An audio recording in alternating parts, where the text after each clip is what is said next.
The one thing we've seen across the board that's encouraging for parents is just having one person who cares, one person who's present and available can make all the difference in a child's life.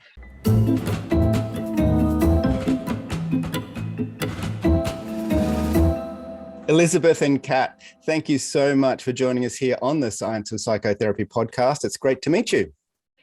It's nice to meet you. Pleasure to be here.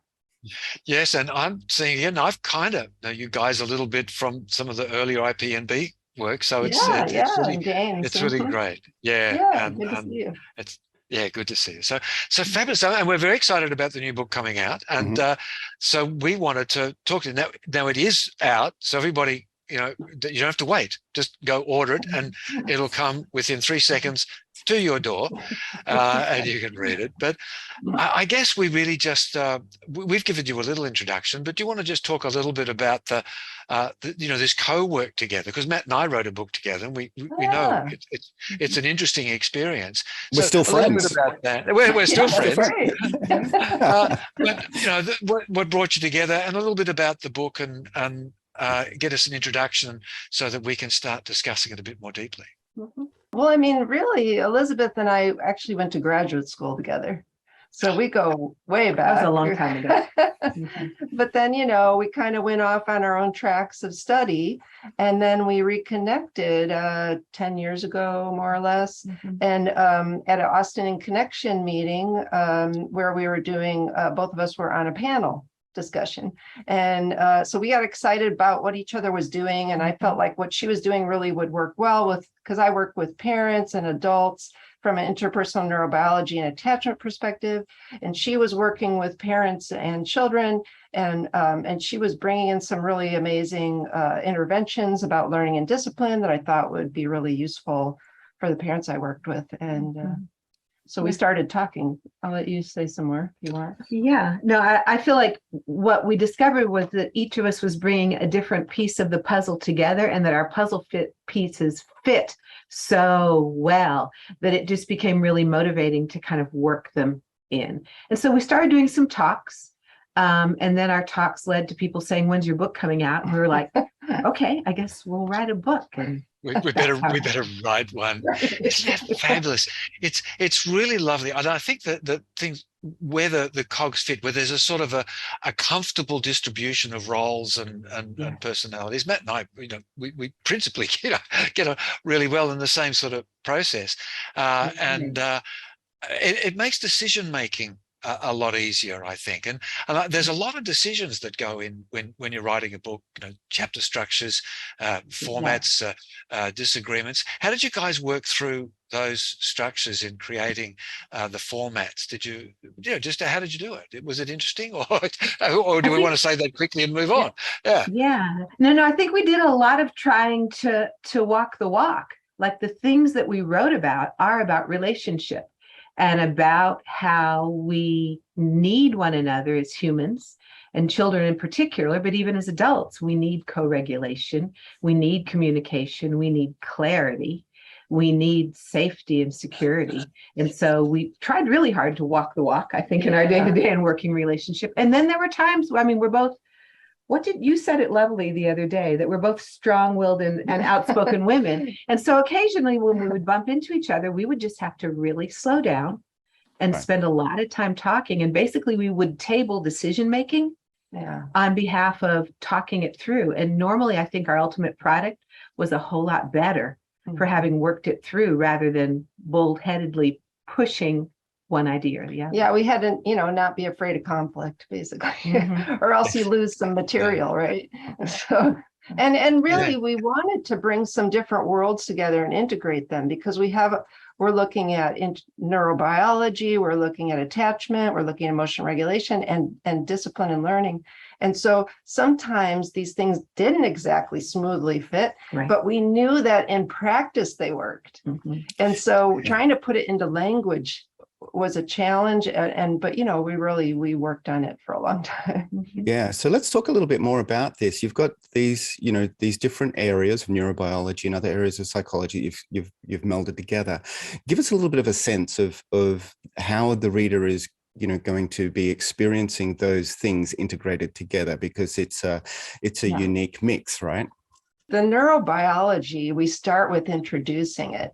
And so it flows through the whole book though. So we didn't want to lose people like going too deep into the neurobiology, but we Right. introduce it as a foundation and the important foundational things that we thought will be key to know as you're going into the book.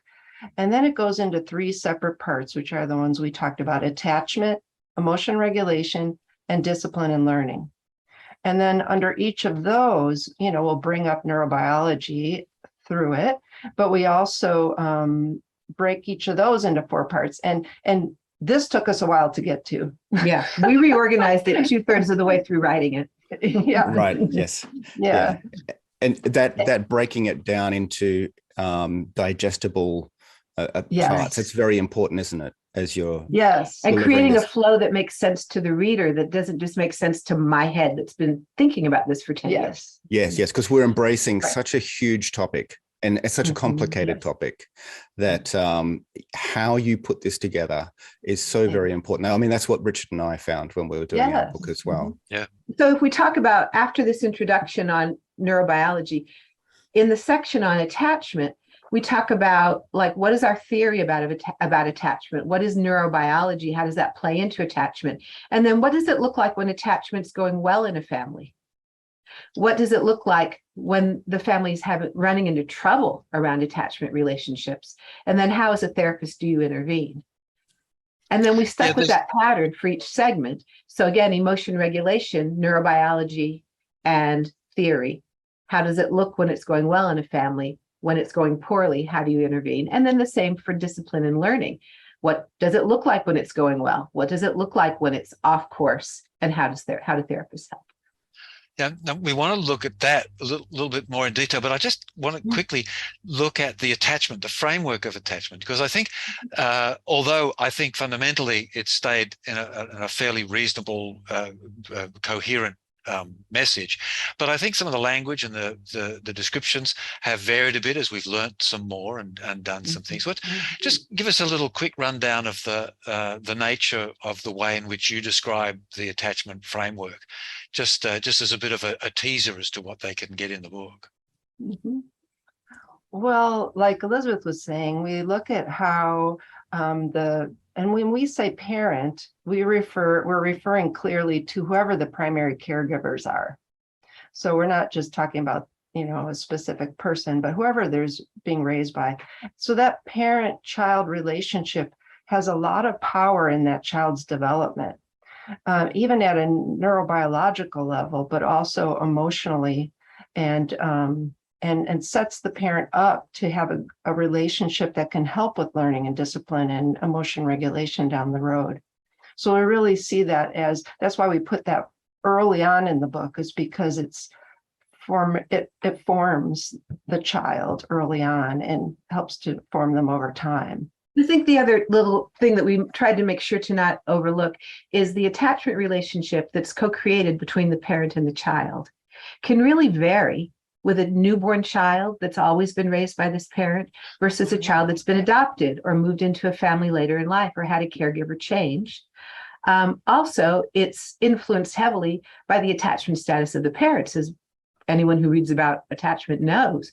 And so our idea, because our ultimate goal was really not to be erudite about attachment or about neurobiology, but rather to be practical and give therapists tools they can really, really, really use that'll have an impact. We wanted to move out of just theory into impact. And so how do you impact parents with their own attachment wounds or checkered attachment history as they're raising a child? The child's in front of them, the child's been born. We need to have an impact. And so, yes, we all know that the gold standard is earned security. But what do you do while you're waiting for earned security to land? And so that's something that we tried to really honor throughout the writing of the book, is how can you make changes now that'll be effective and help the child now? Right. So it's very, very practically orientated. But what I'm assuming you guys are also wanting to do is set up a framework so that when the therapist is presented with these complex situations that we were presented with, that they have a solid framework and perspective to see these dynamic and complex systems. Would I be right? Yeah, and give them some ideas of where to start. Yes, Yeah, yes. Give those practical starting points. Yeah. Yeah, that's one of the big things. We have a sort of a silly joke. I think it's in other countries as well, but where the city slicker sort of driving through the country and he gets lost, and so he stops and asks the local, "How do I get to Burke from here?" And the local scratches his chin and says, "Well, don't start from here." And that's it's got a good response. I'll say that one again, but it is a thing, and I think a lot of people say. Even when they see in some of the textbooks or in some of the general things that, this is what you do and this is how you fix it, they say, yeah, but and that getting back to a place to start, I think is really important. And can you give us some insight on perhaps what some of the specific things are, but maybe there's a little case or a little story that will example the sort of practical activities that people could utilize? Well, maybe something that emphasizes we've really been thinking lately about how small changes matter.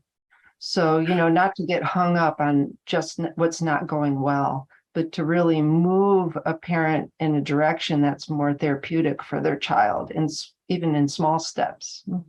The thing that's kind of lodged in my mind, maybe in front of a case, is the notion that I see this as so interconnected, that the emotion regulation or regulation in general, discipline and learning, attachment are so interconnected that you don't even necessarily have to think you're entering at the attachment door. If you enter through the discipline door and you tug on that, it's like a spider web. And if you change the way you're dealing with behaviors of your child in your home, it has ramifications for the emotion regulation status of the family. It has regulation for the attachment patterns in the family. So no matter where you yank on it, it's going to affect the entire system. So what I find is when people come to me, they typically are upset about a child's behavior. That's just why I get phone calls. I work with people whose kids are behaviorally intense. And so what's in front of them is not, I need to do my attachment work so that I can have some earned security, so I can provide a secure attachment for my 7-year-old so that he and I can regulate so that discipline will go more smoothly. That's not in the mind of the person who just called me on the phone. What's in the mind is, how do I get him to stop pinching his sister, right? So if you want to start where somebody is, well, that's attunement, is to start where someone is. So it is attachment, even though we're talking behavior. And if you work with parents on how are we going to deal with this pinching incident, that's where the energy is. So you start talking about, let's have some clarity about what the rule is, what's inbounds and out of bounds. Let's set the limit in a state of calm. Oh, you can't set the limit in a state of calm. Suddenly we're talking about emotion regulation, but now it's relevant to the parent because they're trying to set a limit, but now their goal is to set it in a state of calm. Right? You talk to them about, well, can we talk to your child positively and enthusiastically when pinching is not occurring? Oh, well, that's a novel idea, because mostly we're just hollering when pinching is occurring. So then you're opening up opportunities for positive experiences between the parent and the child, and for reflecting successes, right? Being able to mirror back success. And then that inevitably opens the door to, well, my mom and dad never did that with me. And next thing you know, you're in the parent's attachment history. So I just feel like it doesn't matter where you tug, you can get any of it. Yeah, that's I love that metaphor. Yeah.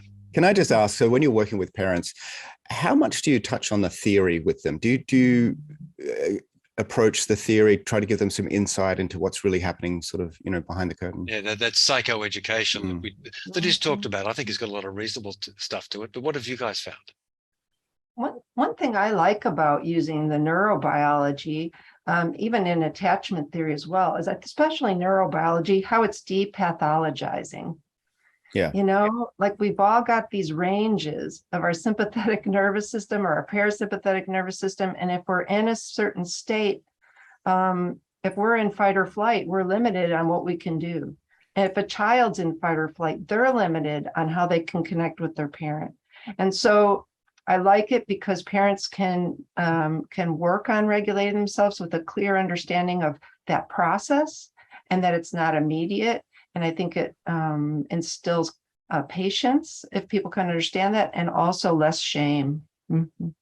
Yeah, beautiful. And it's all about the patient. If you talk to a parent and you start to talk about polyvagal theory and they glaze over, that person doesn't want theory, Yeah. right? Yeah. That person may just want you to relate to them in a warm and attuned way and experience safety. Other people may really want to bring their brain on board and understand what's going on, apply it to their children, go do more readings. And so I figure I'm going to go in whatever door it rings a bell for them. Absolutely. And I'm sure we've all been there where we've had clients who really want, tell me more about the theory, the neurobiology, and others. Yeah. Glaze over. This book came out November 1st. I don't know what today is. It's the 11th. I've already had 2 parents come in with my book saying, I read your book and I want you to talk to me about page 38. Those people want the science. Yeah. And you have to go, hang on, what was on page 38? Yes, that is the trouble. But I had a fascinating couple who were astrophysicists, and it was a terrible couple relationship. They were argued all the time, but they would both come together when I was theorizing, when I was giving theory. They'd say, well, how does that work? And I'd explain it, and that kept it together. And as soon as they figured it, then they'd argue about what I said. But it was eventually we sorted something out. But it is interesting. So what's your thoughts about when you're working with the family, working with children, sort of a group effort? Is that also an individual thing, whether you work with the children on their own or with the children and the parents? Or what are the sort of things you talk about in the book about that sort of process? So Kat works with parents principally and couples. And doesn't really bring children in. My understanding is you don't typically. Seldom. Yeah. I consider myself a child therapist. And so I won't open a case for anyone older than 16. So I'm always opening the case in the name of the child on behalf of the child. But the system that I've developed is, if you want me to work with your child, you got to do the parenting work first. And so I always begin with parenting work, and then I see how far I get. And for some people, parenting work is it. And at the end of having the parenting work, they're like, thank you very much, Dr. Sylvester. This was very helpful. Goodbye. And I've not worked with the child at all. Probably 30% of my cases, after the parenting work is done, I pause and reevaluate and say, okay, the parenting is as good as we're going to get it right now. Does this child need occupational therapy? Do we need an evaluation for medication? Is the school not the right school? Does the child need individual psychotherapy? And in that case, am I the right therapist, or should it be someone with a different skill set than mine? Is family therapy called for? And so then at that point of reevaluation, or individual therapy for a parent. Yeah. And so at that point of reevaluation, then sometimes I will turn it into a family therapy case with parents and children in the same room, or an individual case just with a child. Now, because of the collaboration between the two of you in writing the book, how has it changed, or has it changed either of your approaches to therapy? Oh, yeah. Well, yeah, definitely. Probably have to lay some context. We've been working on this for 10 years. Like I said. So yeah, definitely. And I think that's what really drew me to working with Elizabeth, is I liked what she was bringing to her clients. And I was like, I want to learn more about that. You know, I know a lot about the science and the theory, and I understand about attachment and working with adults. I want to hear more about what she's saying with kids, and it really shaped how I work with my clients, and I think shaped on how I see a lot of things, our work together over the last decade. Right. Yeah.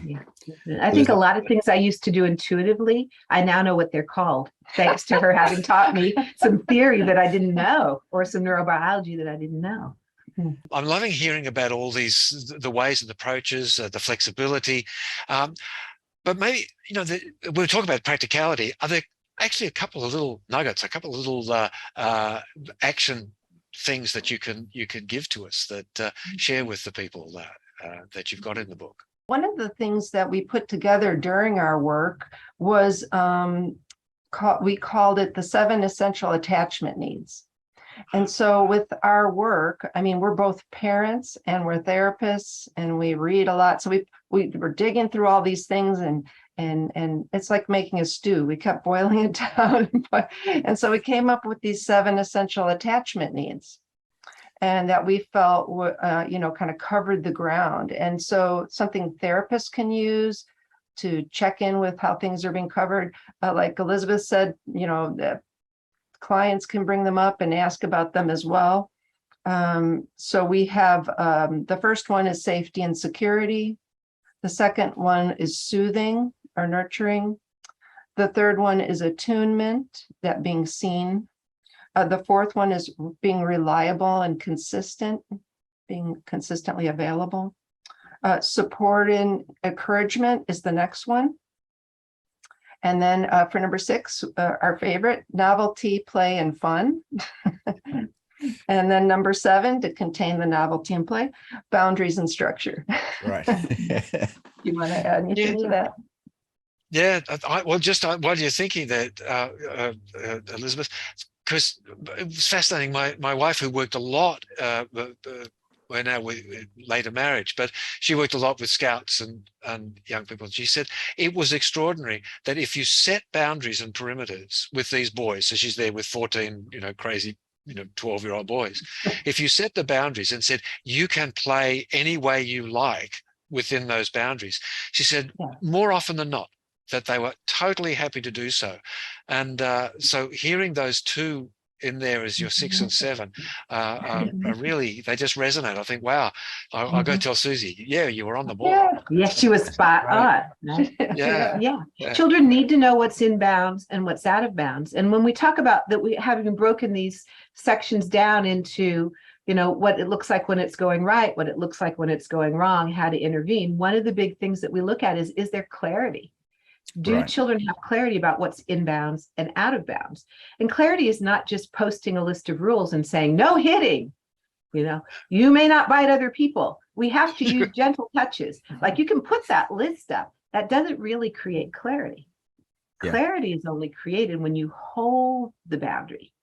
You don't just talk about it, right? So how do you create a boundary and then hold it in a way that's consistent, so children know what they get if they follow the rule and what they get if they break the rule? And ideally, just a teaser for what comes if you want to read more, ideally, when they're in bounds and following the rule is when they get loads of positives, positive regard, fun, more interpersonal connectivity, more joy, more action, more eye contact, more everything when you're in bounds. And then when you're out of bounds, you get reliably a very clear but neutrally articulated limit set with you. No hitting. Yeah. I need you to stop hitting. And if you bring the energy down, then any kid with any intensity at all knows where the fun is. The fun is when you're in the rules. That's when all the action happens. Yeah, that's fantastic. And so breaching boundaries, great opportunity for learning within bounds, great opportunity to really have fun and enjoy life. Right. And that is the teachable moment, is when kids are doing well, is when their brains are integrated, when they're in a positive state. They're not in fight or flight. Nobody learns when they're in fight or flight. You're fleeing for your life, right? You're trying really hard to kick this person because you're feeling threatened. That's not a learning state. But you can create a learning state when the child is being successful by creating joy. And then the lesson goes in. Yeah. I would imagine that's a steep learning curve for a lot of parents. Well, I mean, even culturally, we think you need your pound of flesh when a child misbehaves. Exactly. Yeah. Although a lot of parents find it quite a relief also, because they know that what they've been doing is not effective. And so when they can, bring it down some notches and focus on reinforcing when things are going well and setting limits. We're not saying let anything go. We're saying, you still set clear limits, but it's okay not to have immediate control. That's not the goal. Yeah. Now you said you had some clients come to you with the book saying, they want to talk about what's in the book, but have you written the book primarily for therapists, or is it for everyone? Yeah. Our goal was to shorten the learning curve for young and early career therapists, so they didn't have to wait till they were 60 years old to have figured out what kind of stuff works for children and families. Sure. So ideally, people will be able to advance more quickly and not just wait for clinical wisdom to arrive. Yeah, perfect. Yeah. And I think that's terrific. But I just want to jump back back in the direction we were, because one of the words that you used in talking about the framework with the parents themselves, the children, and the interrelation between them, which I think is incredibly important, is the word shame. And this way of, and I think what what I'm feeling and hearing, that certainly when you're working and vigorously punishing or criticizing or chastising someone when they're in their fight or flight, that actually has the opportunity to develop this shame, a more of a there's something wrong with you type of framework, because they're in there. Anyway, I'm just sort of rambling with my own thoughts. I'm just wondering but if you could talk about that a little bit more, because the parents must also feel it as well as a problem factor aspect. Yeah, you want to talk about that? Yeah, go ahead. It lit you up. Oh, you lit me up. Okay. Yeah, I think that shame is an equal opportunity opponent when you're dealing with this. It's even embarrassing for your child to act out in the grocery store, and then you feel it's easy for parents to feel I better yell at him because otherwise I look like a bad parent, right? And so we do put a lot of emphasis on trying to teach when things are going well, and then being regulated and pretty neutral when things are going poorly, just setting the limit and moving on, which decreases the shame in the child. And then quickly getting back on the horse of praising the child. Oh, now you're not hitting. You're not hitting anymore. Awesome. That's an excellent example of self-control. You hit, I told you to stop, and you stopped. High five, right? And so that's a pretty good antidote for shame. Parents feel proud of themselves when they can do that. But it is inevitable that parents are going to misstep and kids are going to misstep. And no matter how much you adhere to your new parenting approach, that one day you're going to lose your grip as a parent. And so we do put a lot of emphasis also on repair and on mending when there's been a rupture in the parent-child relationship, on being sure to come back and kind of circle the love back to the kid if you've gone through even a brief period of acrimony or losing your temper, threatening, raising your voice. Yeah. Because in that rupture and repair is also a lot of potential for learning. That's something that is, we all make mistakes, and mistakes don't mean that you're a bad person, and, repair is possible. If we don't make that repair step, that can be harmful to a child, and they can walk around feeling that there's something bad about them. So it can hurt their self-worth. Yes, it's such an important aspect. I remember a little story that was, I'm not sure whether it was in which work, but it was just a story of a child, and they misbehaved, and the grandmother, who they were very fond of, chastised them, and the poor child was felt terrible, and came back and said the very same thing. Oh, I'm sorry that I was bad, and do you love me? Will you keep loving me?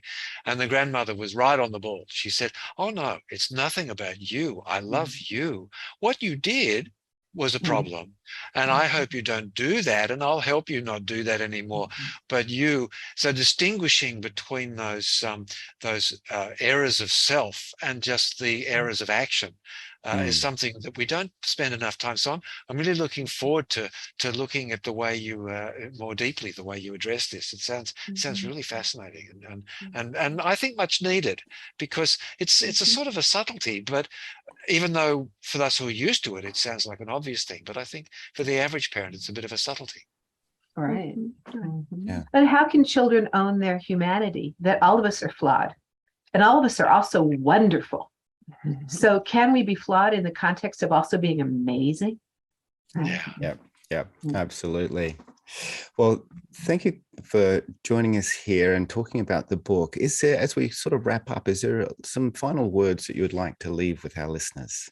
The one thing we've seen across the board that's encouraging for parents is just having one person who cares, one person who's present and available, can make all the difference in a child's life. Yeah, fantastic. And I guess I would add that any movement in the right direction, even baby steps in the right direction, can have a profound difference, can make a profound difference in the life of a child. Yeah, we are so keen in talking about thinking in systems, thinking in the idea of small inputs can have very large outputs, and we're not restrained, as you're saying, to have to do big things and to get big results. And Right. that's a wonderful part of what you got in the book. And you know, bringing together a new story in the IPNB sort of many episodes is a wonderful thing. And I'm so glad Austin in Connection was a wonderful beginning group, and it's expanded and done some marvelous stuff. And we thank you so much for all the work you've done and for joining us today. Thank you for inviting us. It's been a Thank you for pleasure. having us. Yeah, Kat and Elizabeth, thank you so much for joining us here on the Science of Psychotherapy podcast. Thank you.